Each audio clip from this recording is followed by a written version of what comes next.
amigas y amigos. Les habla Luis Velázquez. Les invito a escuchar mi programa Diálogo Internacional por lavisiónradio.net. En este programa podrán escuchar en vivo los análisis de expertos sobre la actualidad mundial, así como sobre los puntos que componen la agenda política global. Diálogo Internacional con Luis Velázquez. En la mañana de hoy tenemos un invitado muy importante. Es un querido amigo de la casa. Se trata del doctor Enrique Alí González Ordogoiti. Es, yo diría que un individuo de número. Impresionante. El doctor Ordogoiti es sociólogo de la Universidad Central de Venezuela, doctor en Ciencias Sociales de la misma universidad y maestría en Historia de América Contemporánea también de la Universidad Central de Venezuela, además de ser un profesor universitario. Muy buenos días, Enrique, ¿cómo has estado? Muy buenos días, Luis, muy bien, gracias. Además, la temperatura aquí a esta hora de la mañana es un 24 grados más bien, o sea, totalmente. Y estamos ambos en el mismo hemisferio norte, pero este como que es un norte más suave. Sí. Unos 24 grados. Bueno, y también muchos saludos a Mayerlin, porque bueno, primera vez que vengo a este programa, pero ya estoy, como tú dices, en mi casa, exactamente. Muchísimas gracias. Muy bueno. Ya usted es parte de la familia. Totalmente. De la visión. Me siento muy cómodo. Muchas gracias. Sí, la verdad es que yo esperaba utilizar mi chaqueta de invierno más adelante, cerca en diciembre, pero ¿qué va? Hay que usarla. Pero bueno, Enrique, realmente el mundo está más convulsionado que la semana pasada. Además del tema que vamos a tocar, ya retornó la guerra en Medio Oriente que tiene a todo el mundo muy preocupado realmente, ¿no? Absolutamente muy preocupado de lo que allí está pasando. Pero bueno, ya dentro de poco tendremos a un especialista en la materia. En la mañana de hoy vamos a hablar sobre Latinoamérica y Europa en tiempos de Bukele. Me gustaría, Enrique, que habláramos en este primer segmento sobre el tema Bukele, ese fenómeno que se ha ido desarrollando en América Latina y que además el 90%, parece mentira, según Latino Barómetro, el 90% de los latinoamericanos apoyan a ese modelo. Uno puede estar de acuerdo o no, pero eso es un signo de descontento muy grande en toda América Latina. Es decir, la democracia tal como la hemos conocido en este tiempo no ha dado resultado y se necesitaba, yo tengo mis observaciones, una mano fuerte que es la que está dando. Y en el segundo segmento me gustaría que habláramos de cómo ha tenido su impacto en Europa. Ya vemos lo que está sucediendo en Inglaterra, en Suecia, recientemente que intercambiamos un video y entonces, ¿qué está pasando con todo esto? El señor Bukele realmente, yo no sé si ha sido el único, pero que yo recuerdo ha sido uno de los pocos presidentes que ha ido cumpliendo o que cumplió con una promesa que hizo durante su campaña electoral que lo llevó a la presidencia.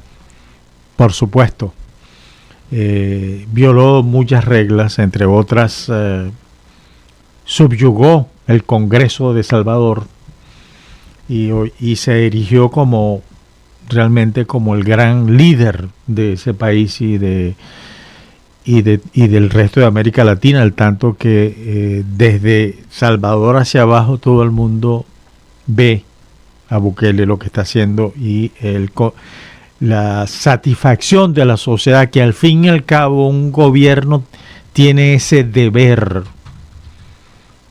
de completar el estado de bienestar.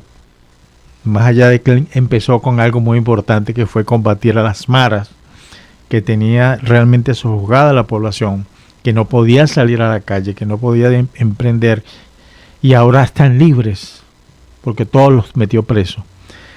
Pero eso, por supuesto, tiene sus efectos colaterales desde el punto de vista político. Es difícil, en primer lugar, delicado sojuzgar un Congreso, que los congresistas sean de izquierda, de derecha o de lo que sea, son al fin y al cabo también electos y además son los que en teoría son los representantes del pueblo. Pero me gustaría saber, en primer lugar, ¿qué piensas tú de esto que está pasando? ¿Y cómo ves eso si lo llevamos a América Latina de hoy, que tiene tantos problemas?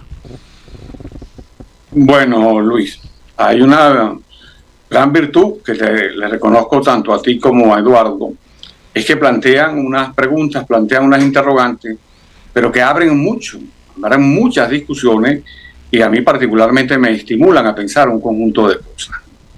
Yo quisiera, bueno, como siempre tengo anotadas algunas ideas, pero primero quiero decir algo relacionado con los sucesos actuales que acabas de nombrar y que además tienen que ver con Bukele. Luego retomo el hilo original. Claro, cómo no. Comienzo con lo que afirma Bukele, se le atribuyen a él, de ascendencia palestina, quien dice que Hamas es un organismo terrorista que no defiende la causa palestina y que debe desaparecer.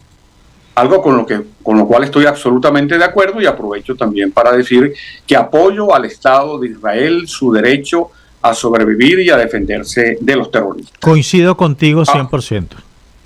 Exacto. Ahora quisiera plantear lo que más o menos me estuve haciendo algunas anotaciones porque siempre las propuestas de ustedes a mí me estimulan muchísimo. Comienzo por decir que esta vez yo voy a hablar es como sociólogo. Yo comencé en la sociología en el año 73, hace apenas 50 años, y desde esa vez yo decidí tener una opción teórica y metodológica, y es ver a la sociedad desde abajo, absolutamente desde abajo. Por eso yo hago una sociología desde abajo. En este caso, cuando uno hace sociología desde abajo, prioriza la pregunta antes que las respuestas para que se exprese la sociedad. Entonces, por ejemplo, yo debo decir que tu propuesta de conversación, como siempre, es muy sugerente, pues están presentes las siguientes dimensiones de esta realidad hipercompleja. Porque para analizar al presidente Bukele, el analizar a Bukele implica, en esta época de globalización, tener en cuenta geográficamente El Salvador, Iberoamérica y el mundo, porque lo plantea como Europa, pero también evidente que tiene que ver con el mundo, y además es un programa como este especializado en política internacional. Pero hay un segundo punto que también se vincula mucho a la acción de Bukele, es que nosotros debemos tener en cuenta a las empresas multinacionales del crimen, por ejemplo, el narcotráfico, la narcoguerrilla, la trata de blancas, el tráfico de niños, el tráfico de órganos, el tráfico de armas, el tráfico de oro y el tráfico de metales raros, para decir algunos, que están alrededor de todo este proceso, porque estamos viviendo en globalización y esto se vincula a una empresa multinacional del delito como son las maras. O sea, que participan algunas, en otras no, pero debemos tener desde el punto de vista sociológico la visión de algo que está detrás de estos sucesos y que son los que los impulsan a nivel tanto de El Salvador como de América Latina, como de Europa y como del mundo. Entonces, tener en cuenta, además, que estas empresas multinacionales del crimen actúan en redes de solidaridad mutua, incluso de uso de la maquila de uno por parte de otro. Por ejemplo, en el caso de las maras salvadoreñas, que están al servicio de algunos carteles mexicanos. Eso es un trabajo de maquila, si lo vemos desde el punto de vista económico. Y hay muchísimas cosas en las cuales se relacionan estas distintas empresas multinacionales del crimen. En algunos casos incluso conforman holdings, conglomerados de empresas multinacionales del crimen. Estas empresas multinacionales del crimen tienen tanto poder que a veces superan el Producto Interno Bruto de algunos países. Sí.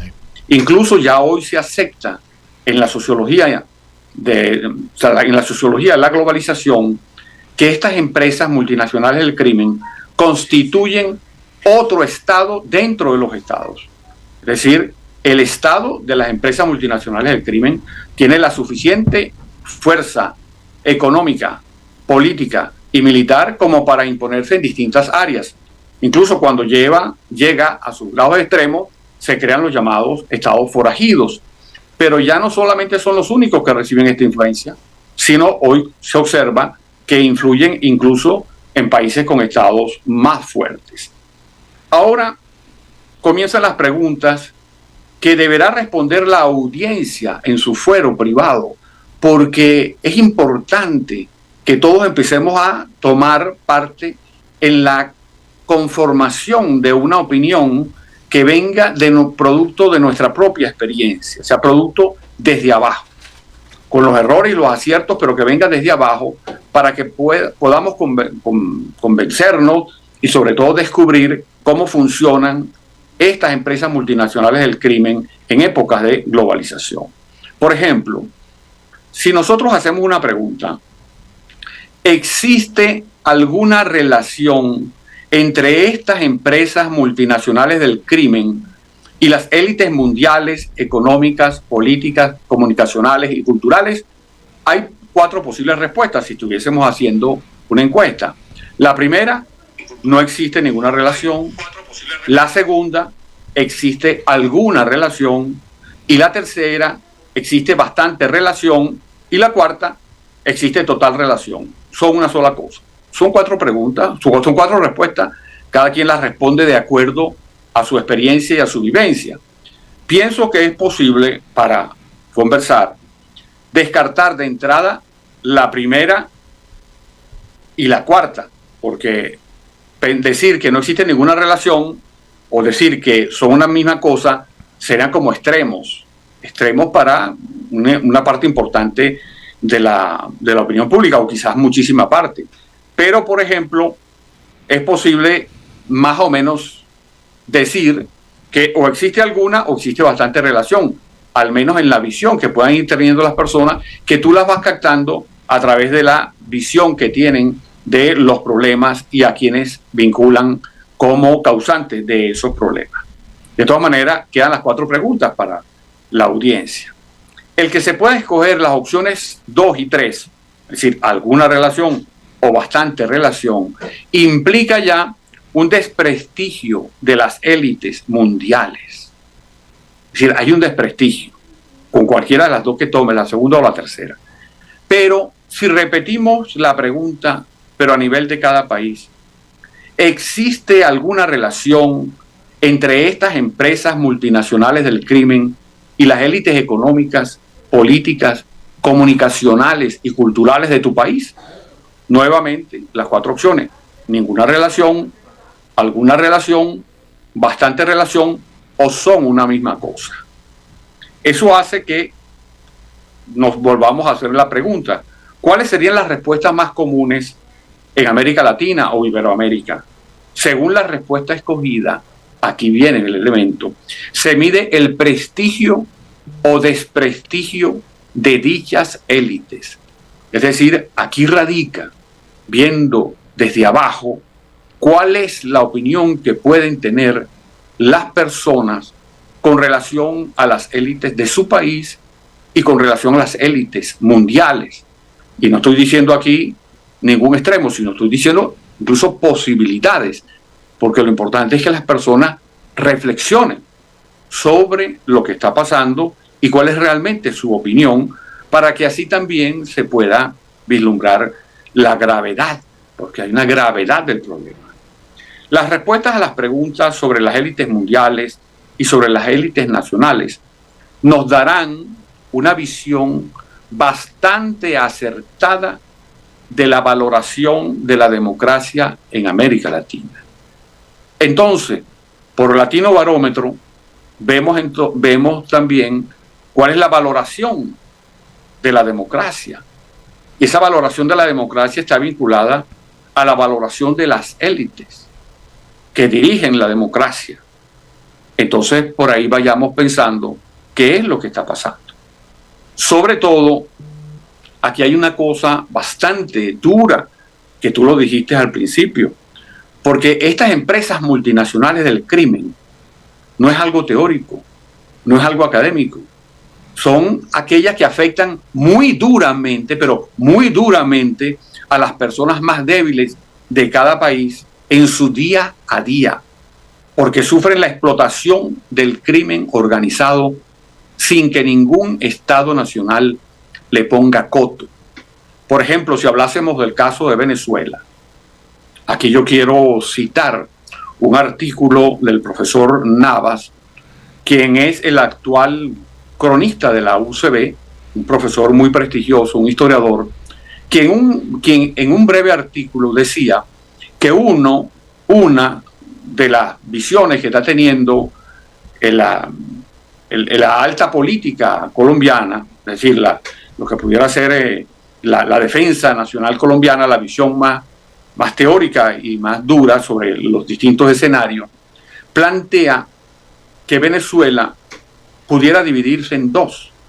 Una Venezuela al norte del Orinoco y una Venezuela al sur del Orinoco.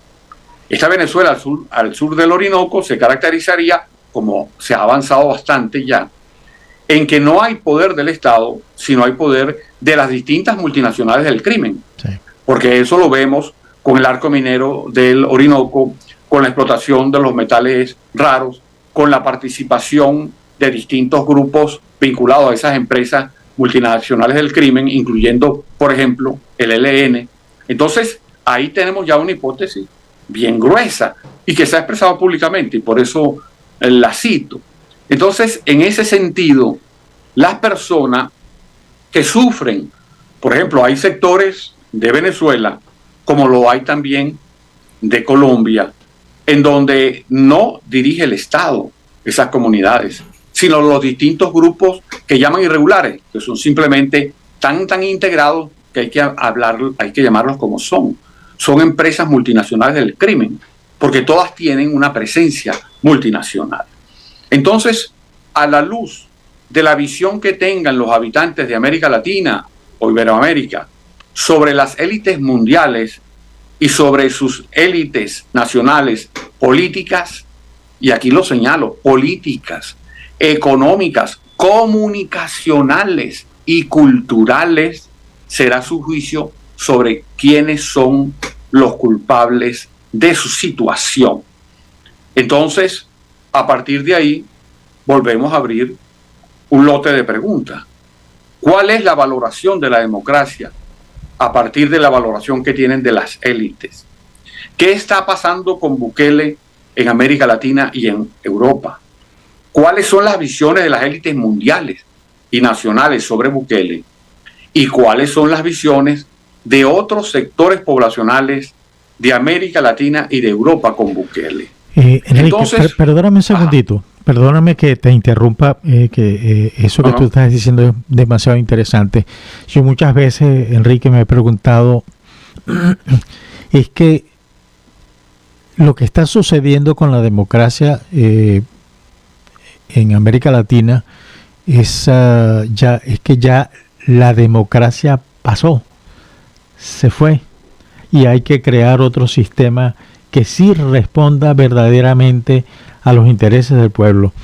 Y voy directamente al caso Bukele, es decir, y todo el triángulo norte de Centroamérica, en donde los problemas son más comunes que otra cosa. Las bandas transnacionales del narcotráfico, de la extorsión, del tráfico de órganos, del tráfico de menores, del tráfico de mujeres, ahí nunca hubo respuesta, y han habido gobiernos tanto de izquierda como de derecha, y sigue habiendo la misma cosa, como es el caso nuestro. También hay un gobierno de izquierda que no ha hecho absolutamente nada para controlar nada, y también me he dicho, es que esta situación lo que permite es que los que están en el poder controlen más la sociedad. Es Bukele la respuesta a lo que necesita Latinoamérica, la sociedad latinoamericana. Yo conozco un poco Centroamérica por mi profesión, y vi con mis propios ojos cómo miles de personas trabajan en el caso de El Salvador y Guatemala y Honduras, trabajan pero no por un sueldo, cosa que el corazón se me partió. Trabajan simplemente por las 3 comidas al día. Llegan en la mañana y desayunan y guardan un poquito de esa comida. Llega la hora de almuerzo, almuerzan y guardan otro poco de comida. Llega la cena antes de irse a su casa y guardan otro poco de comida. Eso que guardaron en los tres momentos de la comida de un ser humano, se lo llevan a la casa para que su familia pueda comer algo. Ahora, eso por un lado, pero por el otro lado había un tema, una presión muy grande que era las maras, que eran las mafias. Y este señor dio respuesta y razón por el cual la gente está pidiendo un gobierno autoritario que ponga orden, que dé respuesta. Yo particularmente soy de los que piensan que el señor Bukele puso orden, pero no va a poder avanzar más. Tiene que ir a otra etapa. Y sin recursos, tú lo sabes muy bien, no se puede llegar a ninguna parte. Es duro esa descripción que hace de Centroamérica y muy triste. Y creo que nos lleva a la obligación de seguir analizando lo siguiente. Incluso el término autoritario. Porque para la visión de las personas que pueden haber respondido, yo estoy escogiendo dos de las respuestas, de las que tienen algo o mucha vinculación las élites con estas empresas multinacionales de crimen. Basándome en la posibilidad de que hayan respondido esas dos cosas mayoritariamente, ¿qué va a pensar la gente de qué es lo autoritario? Lo autoritario para esas personas que responden así a esa encuesta es la vinculación de las empresas multinacionales del crimen con las élites económicas, políticas, culturales y comunicacionales que les dan la coartada para que ellos dirijan el país. Entonces, para esas personas de abajo, lo autoritario es que ellos pasen hambre. Lo autoritario es que ellos le impongan una alcabala a cada momento a esos grupos irregulares. Lo autoritario es que no puedan tener un trabajo fijo y decente. Entonces, el concepto de autoritario también hay que verlo desde abajo, porque las personas, ¿qué es lo que dicen? Bueno, nos están imponiendo un modelo en donde cuesta sobrevivir, no dignamente, sino simplemente sobrevivir día a día. Entonces, ¿qué es lo que ven? Que esas élites asociadas a las empresas multinacionales del crimen son las autoritarias. Entonces, el autoritarismo es distinto, visto desde arriba. Sí. Incluso tiene tres visiones. Visto desde arriba, desde las élites, visto desde abajo y visto desde lo teórico. Yo, por ejemplo, yo soy demócrata. Me considero demócrata y además me gusta la democracia. Por eso es que no me importa si la gente es de derecha o de izquierda. Incluso, más bien, la gente de izquierda se ha caracterizado por querer destruir la democracia voluntariamente. O sea, ese es su plan. Pero no me importa si es de derecha o de izquierda. Lo que más me interesa es la democracia, pero la democracia puede convertirse simplemente en un modelo teórico si no tomamos en cuenta las dos visiones. Las visiones de las élites y las comparamos con las visiones de los de abajo, que no tienen forma a veces de expresarla cuerdamente o expresarla coherentemente, pero sí de pronto pueden captarse con las encuestas, con cierto tipo de encuestas que profundicen. Pero entonces esa doble visión está ocurriendo en un continente, y ya no solamente es el continente de América Latina, porque está pasando en los Estados Unidos, está pasando en Europa. Pero la cosa que eso nos llevaría también a una discusión que es importante, pero que se necesita el espacio para hablar cómo también se ha venido minando la democracia en los países desarrollados, sí, que pensaban que no les iba a llegar la gran destrucción que han causado en los países que no son desarrollados. Pero hoy vemos, por ejemplo, como el fentanilo es una especie de droga universal de la maldad, porque destruye todo, incluyendo a las personas en los países desarrollados, sí, y que pueden tratar inicialmente, pues como se hace en los países grandes, que aíslan a unas personas como en guetos para que se autodestruyan, pero está circulando tanto que ya no son guetos, ya son ciudades que pasan a ser muy golpeadas por los distintos efectos de las empresas multinacionales del crimen.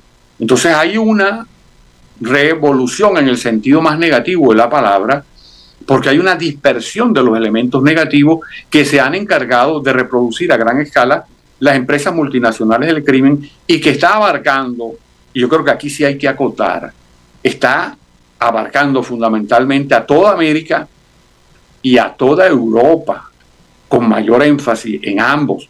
Es decir, por lo menos hay un énfasis muy duro. Entonces, desde ese punto de vista, ¿cómo surge Bukele? Como una persona que lo que tú decías al principio, que cumple lo que hace y que está derrotando por lo menos a una empresa multinacional del crimen que ya abarcaba varios países y que incluso estaba haciéndole maquila, o le está haciendo aún, o quizás ahora más porque están saliendo de El Salvador, le está haciendo maquila a los carteles mexicanos, lo cual implica la gran diversidad y la gran redes que crean esas empresas multinacionales.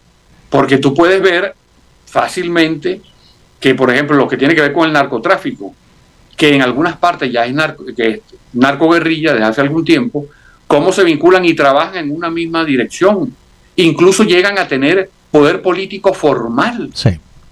Entonces hay que ver lo que significa la experiencia, no solamente de estados fallidos, sino también de estados forajidos y de la presión que hay para convertir algunos estados, por lo menos en estados fallidos, como es lo que están haciendo, tratando de hacer estas empresas multinacionales del crimen con Ecuador ahorita. Sí, efectivamente es así, sin duda alguna. Y por eso es que cuando tú le preguntas a la última encuesta que acaba de aparecer, la encuesta del 2023, la encuesta del Latinobarómetro, ves claramente lo que tú estás diciendo. El panorama es exacto y tiene que ver con la respuesta que este señor le está dando a la ciudadana, a la sociedad salvadoreña, que hoy puede salir tranquilamente a la calle. Las empresas ya no tienen la presión de las maras. Pueden ir a estudiar, pero queda otra parte que fue lo que dio origen a todo esto. Como yo estoy seguro de que va a ser reelecto, a pesar de que la Constitución lo prohíba, que ese es otro detalle importante, no me cabe duda de que va a salir reelecto.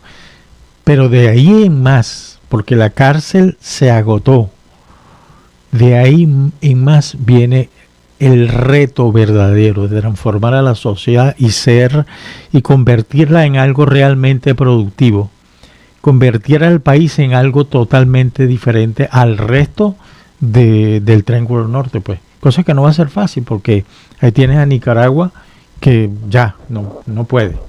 Honduras está intentando establecer un modelo muy parecido al de Bukele. La señora ha hecho un trabajo muy fuerte, pero no le ha dado resultado. Y te digo que eso me lleva a lo siguiente. Hace muchos años, cuando yo vivía en México, conocí a un diputado venezolano, a Canache Mata, que fue en misión a México justo en el momento en que había tomado posesión Carlos Andrés Pérez, el segundo gobierno, y vino con aquellos ánimos liberales. Y entonces yo le pregunté, mire, diputado, ¿cómo está viendo usted la situación del país? Y me dijo, mira, lo que pasa es que él vino, está muy bien, es decir, el fondo, la teoría está muy bien, pero una cosa es que se aplique en Inglaterra o se aplique en Estados Unidos, y otra cosa es que se aplique en Venezuela o en cualquier país latinoamericano que por razones de cultura y por razones de la estructura económica de los países es difícil llevarlo a cabo como él quiere hacerlo de un solo golpe. Hay que ir por etapas. Y lo que está haciendo de la presidenta de Honduras, que en este momento no recuerdo su nombre, lo está haciendo como pensaba el doctor Canache Mata, que había que hacerlo por etapas, y intentó hacerlo por etapas aplicando el mismo modelo y no le dio resultado, todo lo contrario, una reacción negativa de la sociedad, porque en todo caso no veían ningún avance, no veían todo eso. Pero bueno, Me gustaría que continuáramos esta conversación vamos a una pausa y ya regresamos, Enrique. Estamos conversando con el doctor Enrique González Ordosgoiti acerca de Latinoamérica y Europa en tiempos de Bukele.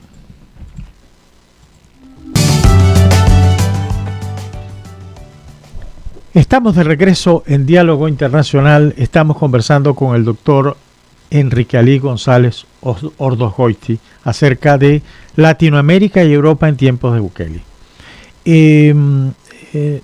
Enrique, antes de ir al corte te hice unos comentarios porque yo vengo escribiendo sobre el tema de la democracia porque me preocupa el camino. Veo que no hay respuestas. Y la única respuesta que se ha dado en Latinoamérica en los últimos años la ha dado Bukele y más nada. Es decir, no es que yo lo apoye, pero es que se ve además que la gente está tranquila. La comunidad salvadoreña que está afuera hoy está contenta. Es decir, ¿qué más se puede dar, no?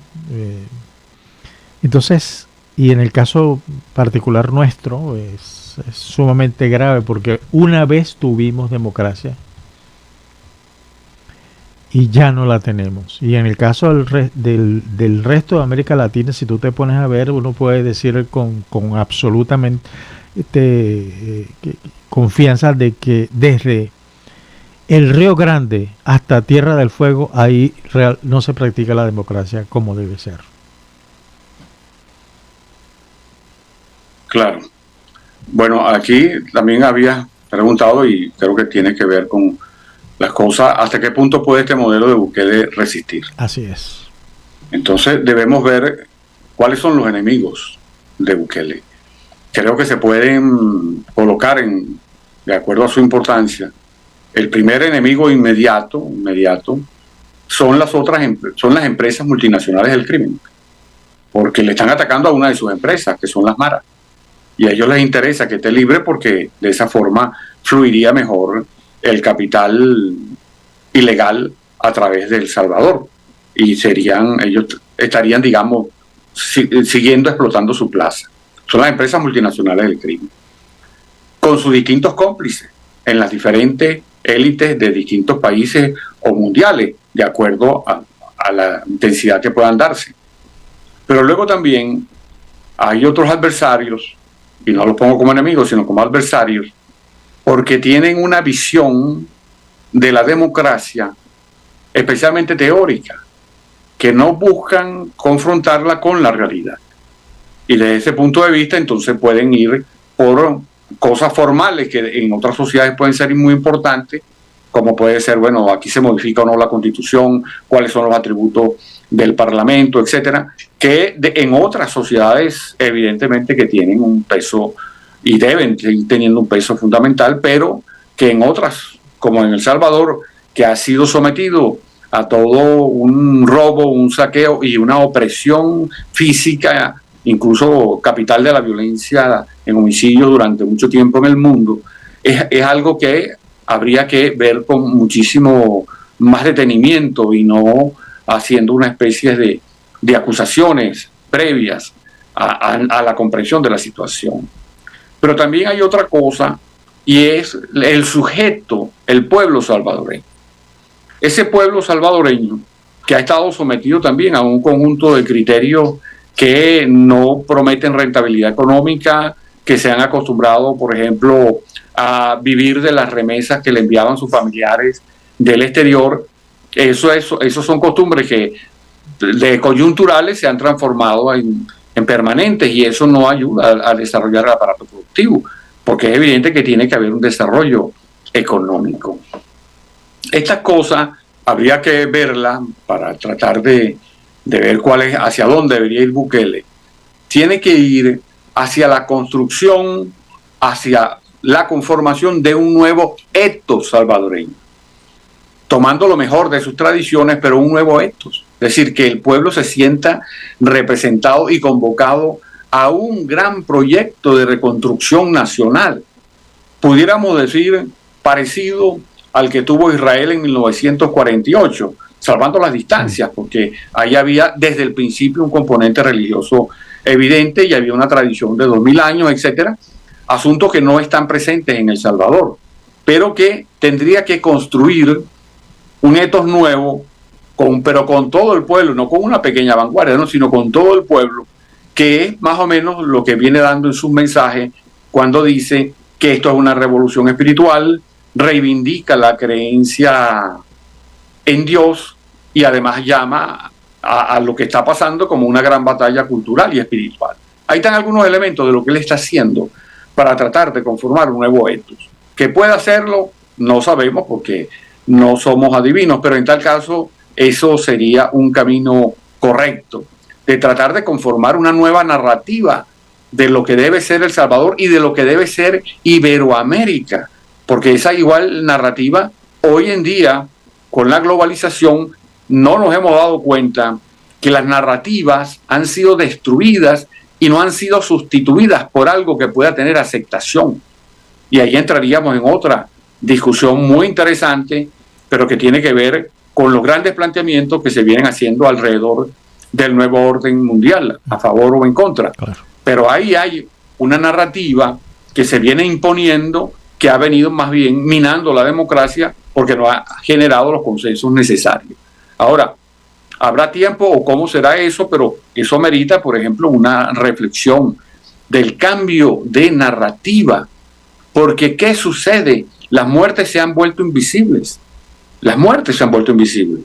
Ya hoy cuesta mucho sensibilizar a alguien acerca de la muerte, de lo que ocurre en otros lugares, porque algunas ni siquiera salen en los medios y otras que salen en los medios al día siguiente son tapados por otras nuevas noticias. Entonces, cuando la muerte ya no sensibiliza, el que algunas personas o que grupos de personas en las distintas sociedades de América Latina ya han sido convertidas en especies de personas que ya están destinadas a la muerte y que todavía están esperando algo así como su lugar en el corredor. Por ejemplo, en Venezuela las muertes invisibles que se dan por hambre, sí, y quizás en otros países también, incluso que se dan por hambre en las ciudades, no solamente en los campos aparte. Entonces, ¿qué es lo que cómo ha venido tratando de sortear las dificultades las élites políticas, económicas, culturales y comunicacionales en América Latina, obviando la muerte de personas que ya han sido declaradas desechables? Entonces no se observa el sufrimiento desde abajo, no se ve la sociedad desde abajo. Incluso se considera que, bueno, siempre deben haber lo que algunos eufemísticamente llaman efectos contradictorios, sí, o efectos no buscados. Sí. Pero eso está pasando, y entonces en ese punto de vista es evidente que algunas personas creen que la democracia se ha agotado, lo cual no es cierto. Lo que se ha agotado es una forma de entender la democracia que gobierna sin establecer vasos comunicacionales y vasos permanentes de acción con los distintos sectores del pueblo. Por eso es que hay que acercar mucho más el gobierno a las bases, como es, por ejemplo, lo que pasa es que aquí hay una tradición que dejó de existir en América, en Iberoamérica, desde el siglo XIX, pero antes sí existía, que en cambio también existió desde el principio en los Estados Unidos. Era la democracia desde las comunidades. Es decir, que los representantes le obedezcan a los criterios que van surgiendo de su comunidad, y al estar muy cerca van viéndose involucrados en los intereses de esas comunidades. Pero en la medida que muchos de esos representantes se desvinculan, porque incluso apoyados por los sistemas electorales que no dan esa obligación, o por los sistemas electorales que se han erosionado a partir del voto electrónico, que ya genera muchísimas dudas sobre cuáles son sus resultados finales. Eso va haciendo que muchas personas que son dirigentes políticos y que de paso apoyan a dirigentes en otras esferas de la vida, no necesitan del voto real de las personas para acceder al poder, porque lo tienen por otras vías. Entonces esas personas se van diluyendo, y se van diluyendo incluso en sectores ya poblacionales que les son dados para que sean gobernados por entes irregulares, como sucede en el caso de Colombia, y sucede, sobre todo en el caso de Venezuela, muy evidente. Entonces eso hace que no se perciba una relación directa, por ejemplo, entre el voto y la conformación del poder político de la sociedad, porque no se sabe qué sucede con el voto. Muchísimas personas están excluidas y además hay amplios, o por lo menos sectores importantes, poblacionales, que no pueden tener un acceso libre a ese voto porque quienes lo controlan, y esto incluye muchos sitios de América Latina, quienes lo controlan no permiten que eso pueda darse, porque es lo que se llamaría una democracia de abajo vigilada desde el punto de vista armado. No es democracia, pero es evidente, por ejemplo, para mí, que la democracia sigue siendo un sistema por desarrollar y por profundizar, y una de las mejores maneras es disminuir la distancia entre los representantes y los representados, una distancia que haga que se pueda aumentar el flujo de información y el flujo de satisfacción de las necesidades, y además dentro de expectativas racionales. Sí, excelente, excelente.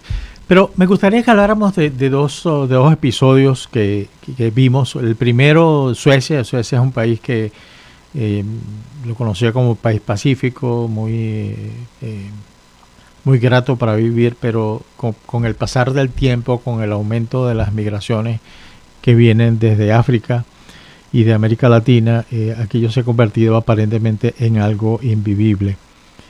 Y el gobierno ha decidido asumir la gran responsabilidad de combatir, de desencadenar toda una batalla en contra de las mafias que se han ido formando, que tienen a los suecos realmente preocupados, y realmente, así como los salvadoreños metidos en sus casas, los suecos un poco así después de haber tenido una vida normal.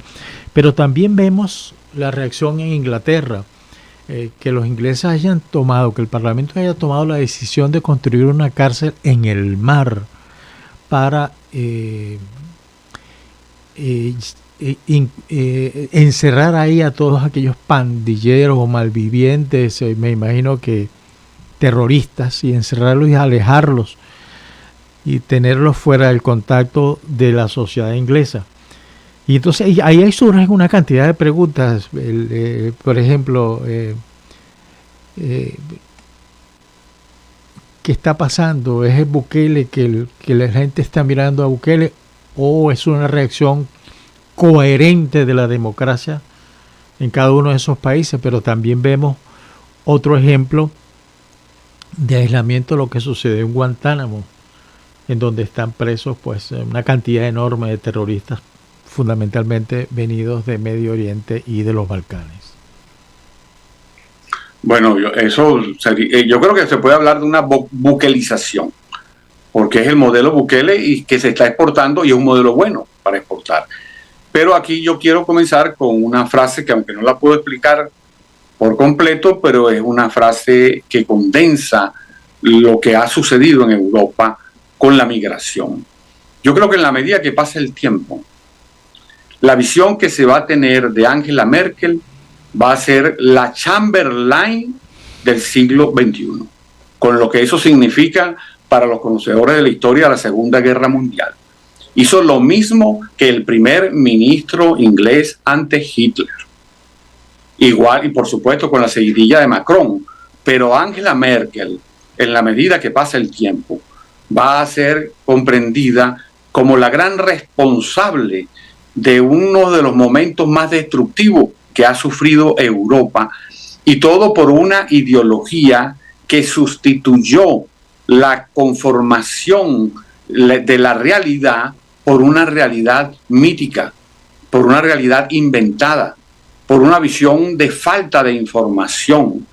Y entonces se hizo, Angela Merkel y Macron y la Unión Europea han desarrollado lo que hicieron los comunistas a partir de 1922 con la muerte de Lenin, pero que ya Lenin lo había diseñado y que lo aplicó Stalin, y es el copamiento con población de nuevos territorios para colonizar a través de la migración.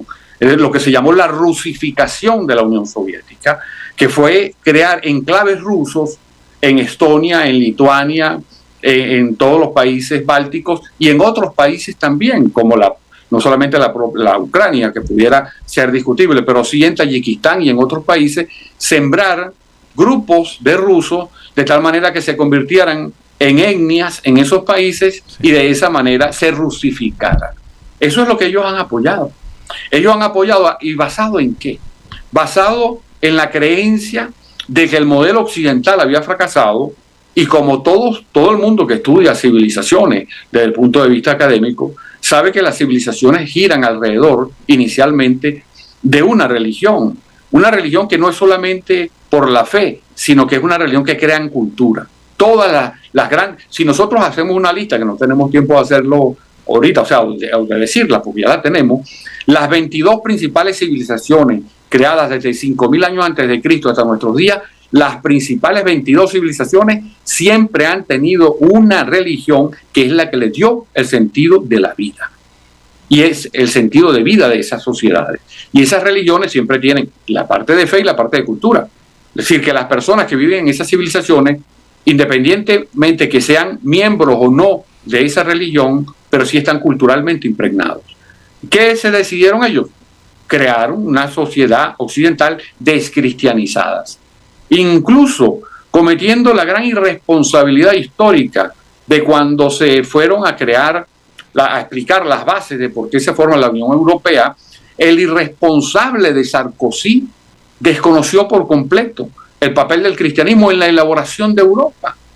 Cuando Europa, antes de la creación, que fue incluso después del Imperio Romano, antes de eso, Europa que era un mito, pero un mito fenicio, y por eso se dice que Europa comenzó en Fenicia porque era la princesa europea. Entonces, ¿qué hicieron en ese diseño que todavía lo están instrumentando?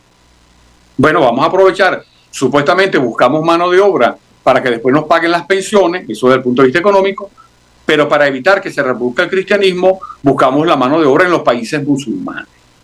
Bueno, ¿y qué ha sucedido? No tienen mano de obra, tienen que mantener a quienes trajeron y encima están destruyendo sus propias culturas nacionales. Entonces, ante tal desfachatez que de Europa nos sorprende, porque recordemos que en Europa se llevó a cabo la Primera Guerra Mundial y se llevó a cabo la Segunda Guerra Mundial. Es decir, ellos no se caracterizan por ser ni coherentes ni muy cuerdos a la hora de establecer políticas públicas. Lo que vemos en Suecia, que fíjense que durante mucho tiempo, de los primeros hace 10 años, 15 años, los suecos se hicieron los suecos, como decimos en América Latina. Se estaban haciendo los suecos de lo que estaba pasando hasta que ya no pueden hacerse más los suecos. Tienen que actuar. Porque ¿qué hicieron? Vincularse a una de las empresas multinacionales del crimen, que no la nombré por lo polémico que puede resultar y si después no tenemos tiempo de explicarlo, que son las migraciones ilegales que tienen como dirección romper las estructuras de las sociedades europeas y americanas. Porque uno pudiera preguntarse, ¿por qué no migran los musulmanes a Arabia Saudita, que es uno de los países más ricos, a los Emiratos Árabes? ¿Por qué no migran hacia allá? Porque entonces descubrimos cómo sucede en el Líbano. Los palestinos que han tenido que emigrar al Líbano aún hoy no tienen cédula libanesa, no son reconocidos como libaneses. Así es. Es decir, los musulmanes no quieren a los otros musulmanes porque les colocan unas barreras muy grandes y de eso guarda silencio por completo los grandes medios de comunicación internacionales. Entonces, ¿qué está sucediendo? Que han comenzado, ya no pueden negar la realidad y entonces han dicho, la realidad existe, hay que actuar. Ahora hay que actuar a un costo enorme para toda la sociedad, un costo que apenas está comenzando. El costo que tienen que pagar por esa irresponsabilidad. Y entonces hay una crítica mortal a quienes no siguieron esa política suicida, como pueden ser Polonia, como puede ser Hungría, y como en parte quizás también sea Eslovaquia o está empezando a ser Italia, porque hay mafias que se encargan de eso, que después incluso les cobran un porcentaje a quienes los trasladan, a las personas a quienes trasladan, y además siempre hay un flujo, y fíjense que las migraciones son siempre, digamos, la gran mayoría de personas de 18 a 26 años, o sea, muy productivos, que vienen atraídos porque los van a subsidiar. Ya en España hay 2 millones de personas en edad de trabajo que están subsidiadas. Ahora, ¿cuál economía aguanta eso?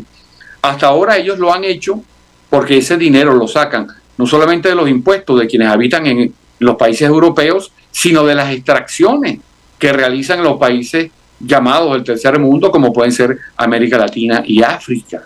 Es decir, que una política errada no la pagan ellos, no la financian ellos. Terminamos financiándola el resto del mundo y el resto de la población.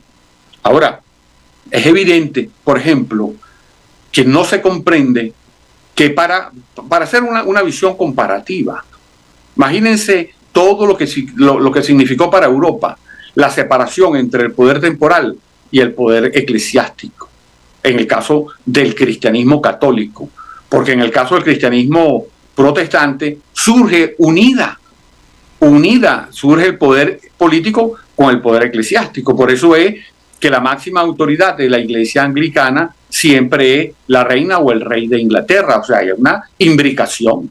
Por eso cuando hay sectores teóricos protestantes que dicen, no, porque nosotros logramos la separación, al contrario, la conjunción de esfuerzos. Pero eso se logró con mucho esfuerzo, e imaginemos que en la Biblia dice Jesús, a Dios lo que es de Dios y a César lo que es del César, por lo cual tú pudieras establecer que la base teórica para la separación, como debe ser, entre el poder real y el poder temporal y el poder espiritual, ya lo planteaba Jesús. Y mire cuánto costó. ¿Cómo será en el caso de la religión musulmana cuando ellos hablan que hay que crear la umma?